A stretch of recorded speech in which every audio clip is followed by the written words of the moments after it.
Choose the correct answer to the question according to the passage. Mətnə əsasən suala doğru cavab seç. Why is Nelson Mandela considered an important leader?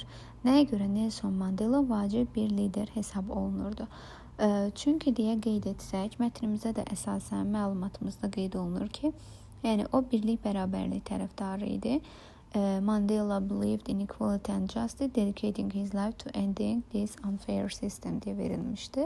Və buna əsasən də o demək sülh məramlılığın, yəni mətn sonunda da qeyd olunduğu kimi sülh məramlılığın, azadlığın və cəsarətin simvolu kimi xatırlanırdı.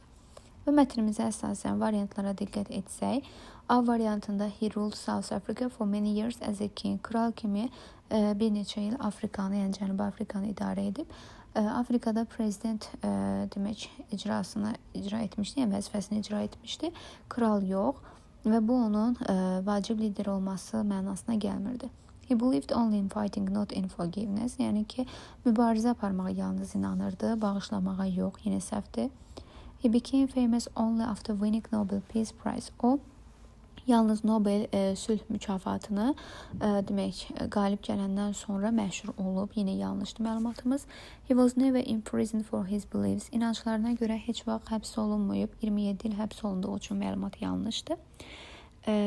Demək, he fought against racial discrimination and promoted equality. Demək, o irqi seçkiliyə qarşı idi və bərabərliyi yüksəltmək üçün mübarizə aparırdı. Bizim düzgün cavabımız Y variantında doğru qeyd olunmuşdur.